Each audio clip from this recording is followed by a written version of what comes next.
if Brian Kelly goes 8-4 this year, he might not have a job next year. Yeah. Jeff Lebby this offseason in the SEC Media Day, he said, well, we've really had a great change in the locker room this year. Well, God, I'd hope so, considering how bad last season went. You have at Tennessee, Diego Pavia is already saying, we're going to run Tennessee, blah, blah, blah. He ain't doing it. Senior betting expert for Break the Huddle, Rooster joins the show again. Rooster, good to have you back. It's time to Break the Huddle.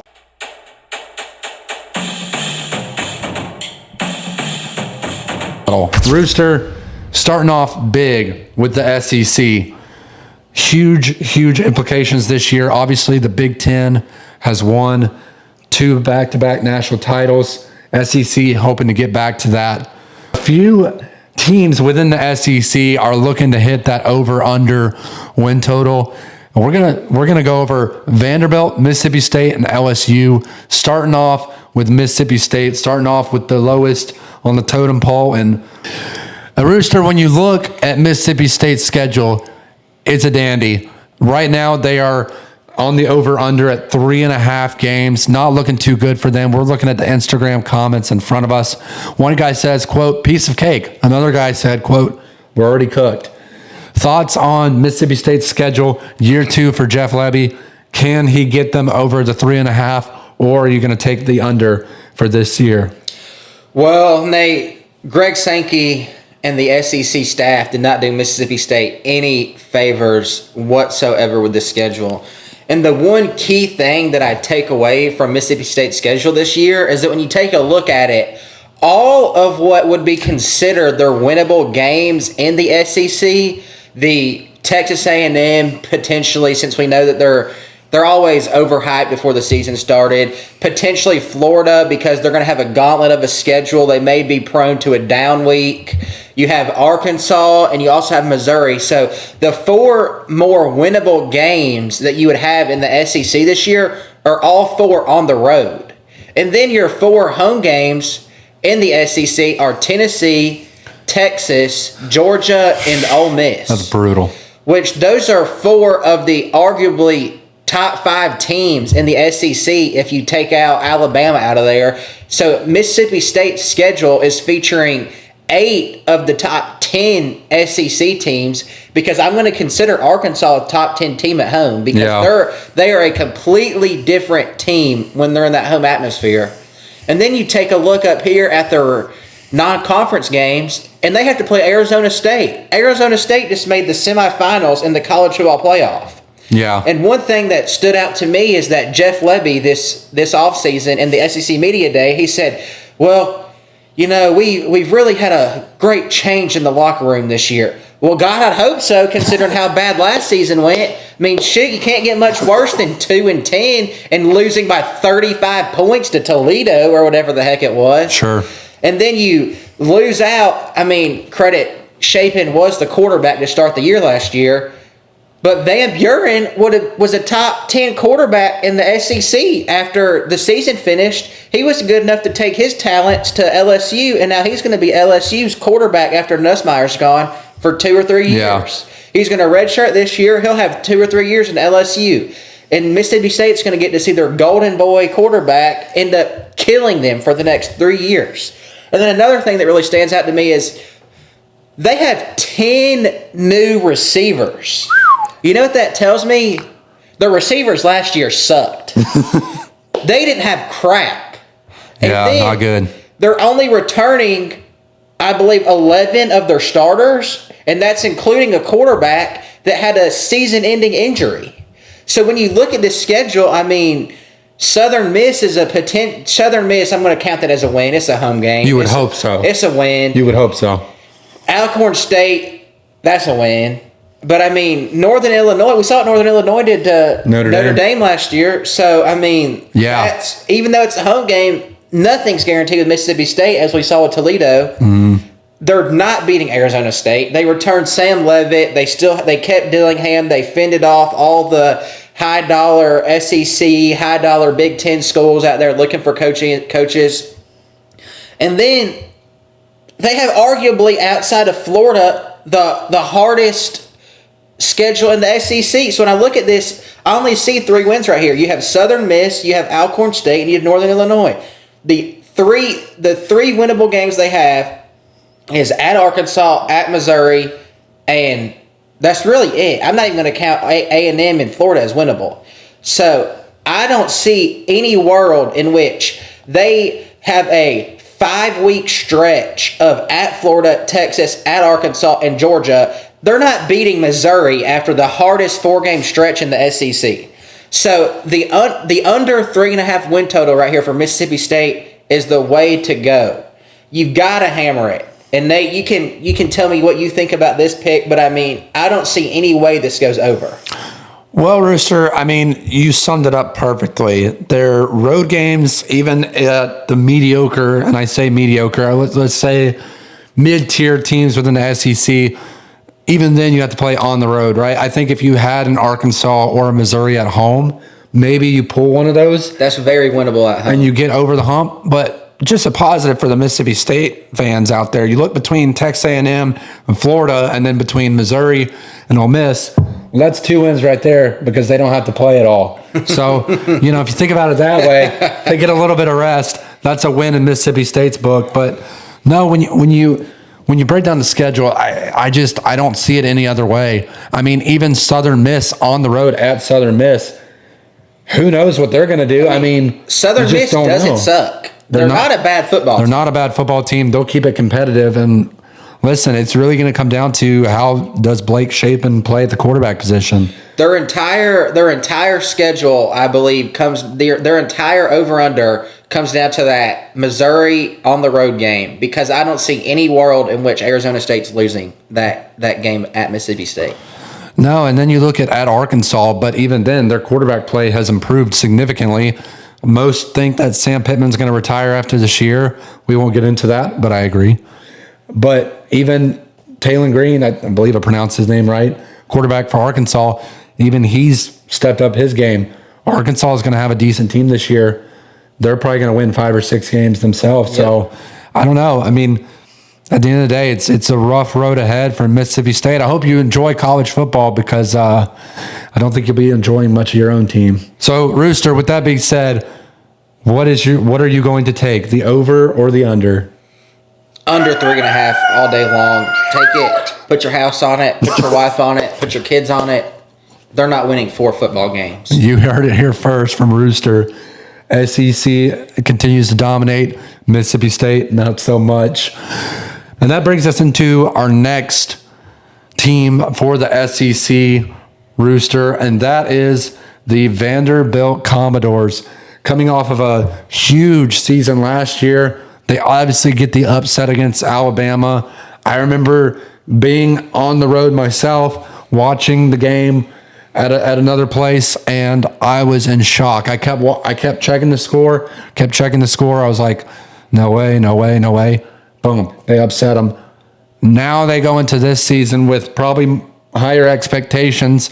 Over-under currently sits at 5.5. And when I look at their schedule, Rooster, the key games that stick out to me to help them get that 5.5, at Virginia Tech, Mizzou at home, Kentucky home, and Auburn at home, along with a few other of their games. Rooster, I'll turn it over to you. Thoughts on their schedule, and what is it going to be for the Vanderbilt Commodores? Is it going to be the over or the under at 5.5? Well, first off, I'd like to take a moment and acknowledge that if you told a Vanderbilt fan 365 days ago that they'd be expected to make a bowl game, they wouldn't know what to do with themselves. No, they wouldn't. And then when you take a look at the schedule heading into this year, you have a Charleston Southern easy opener to get into the easy opener, start the season off. But you look into that Virginia Tech game, guys, this Virginia Tech's the better football team. They have the better quarterback. Kyron Drones is better than Diego Papia. I would agree. Last year, he was, don't crucify me now, but last year, Kyron Drones was a Heisman candidate before the season started. Preseason, yeah, he was. And Virginia Tech was projected to be a top 3 team in the ACC before the season started last year. Also true. And they really didn't lose too many huge impactful players. They lost their running back, but I mean, Virginia Tech, as long as you keep Drones, he can run, he can throw. As long as he stays healthy, he's going to get the job done. Yeah. So, I mean, Virginia Tech, that's more than likely going to be a night game, I'm pretty sure, if they haven't released it already. And Blacksburg, dangerous. So, Inner Sandman's going to be rocking. They're not winning that game. Then you have at South Carolina. How have the tables turned for them? You have Lenore Sellers, who is now a top 3 quarterback in the SEC. They're not going to win that game. Then you have Georgia State. They lost to Georgia State last year. And guess what? Georgia State only got better. Exactly. Del McGee ends up being the head coach. Yeah. They get Branson Robinson, running back from Georgia. So that's not going to be easy.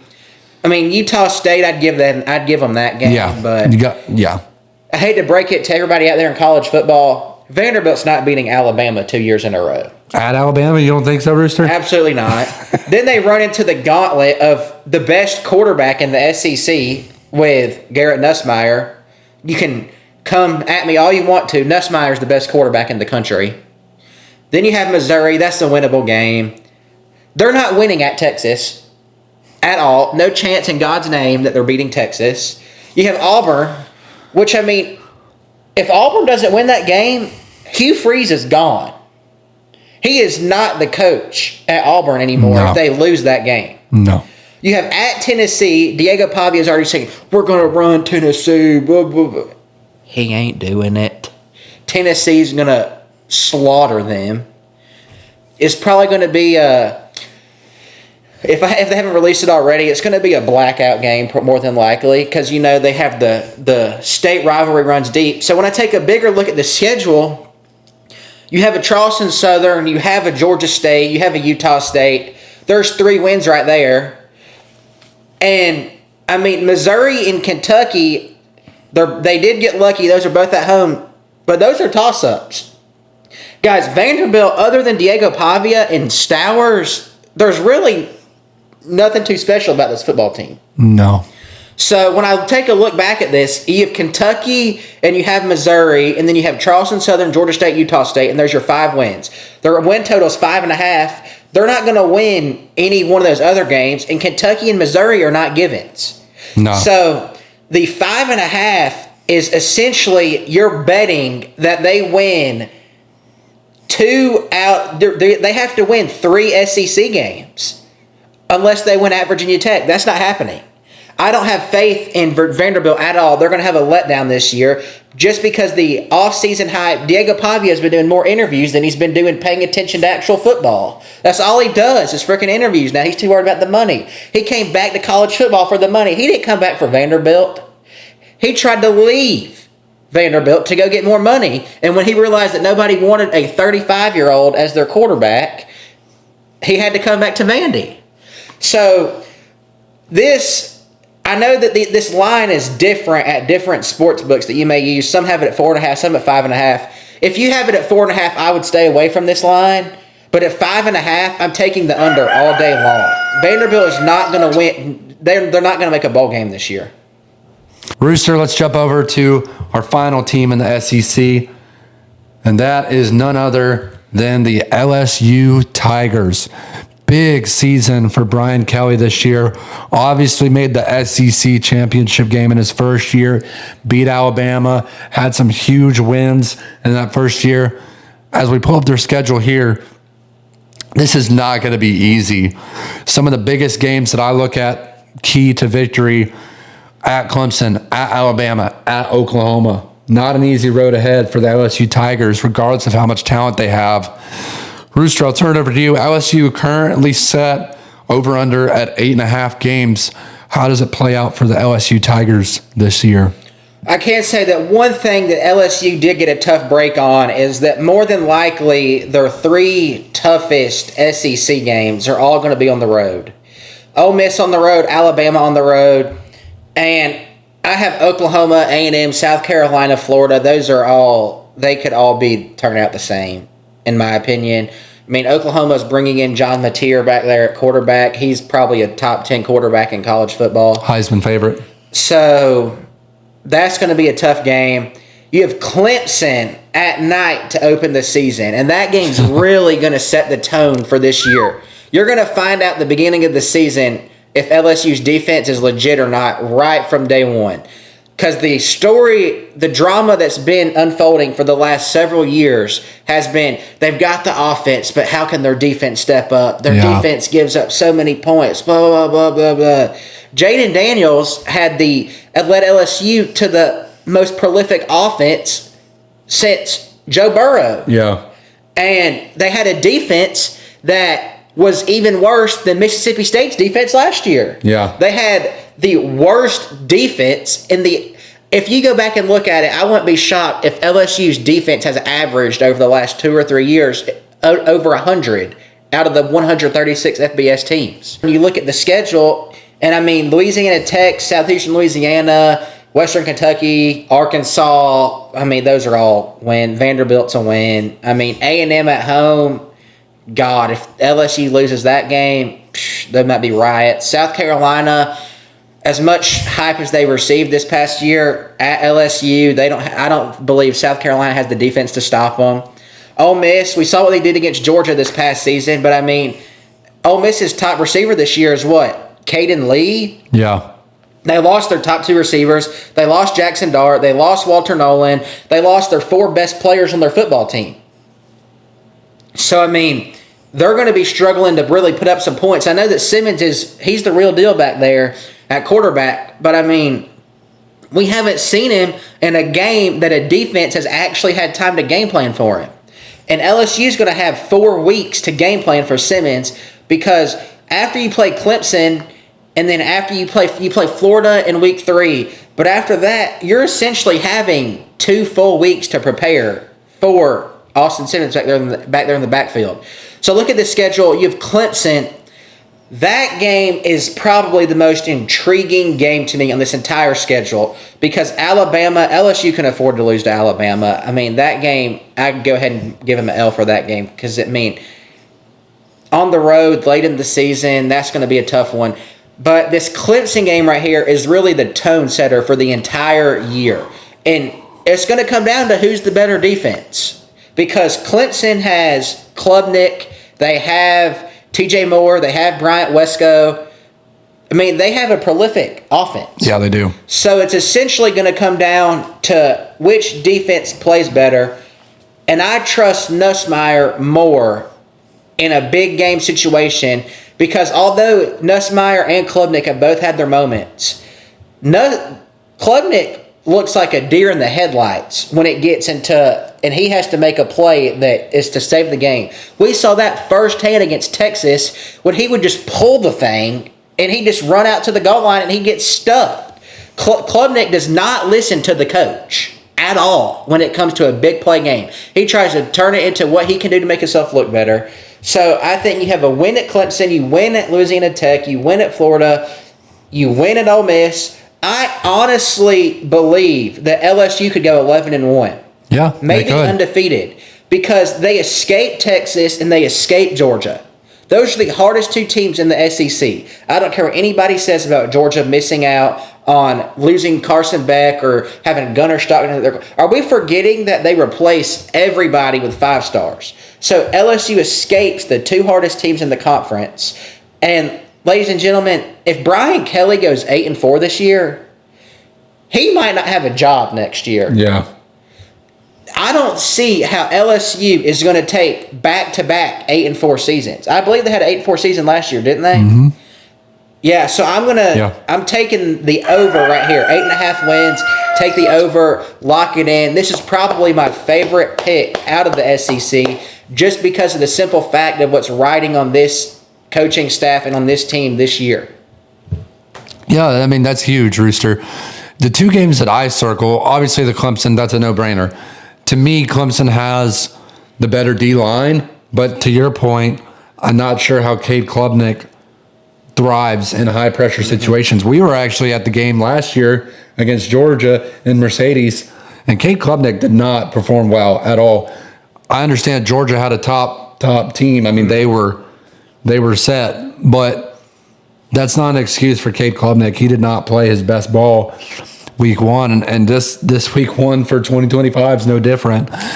But the 2 biggest games that I circle on this schedule, Rooster, South Carolina home and at Oklahoma. Those right there, they're just very fishy to me. I don't know why, but those 2 games alone could be maybe not 8.5 games make or break, but to me, they could be playoff make or break. And I could see, honestly, I could see this South Carolina Oklahoma game. It could come down to what time the game slot is. If Oklahoma's a day game and South Carolina's a night game, and you have a night game at home and then a day game on the road, that's a huge break compared to having to play at night against Oklahoma and then a day game against South Carolina, because you know your fans at LSU, they love to get drunk. They will drink that thing all day, and then they'll let South Carolina know they can suck that tiger. You know what? Yeah. Once the game gets going. And then you have Oklahoma down here.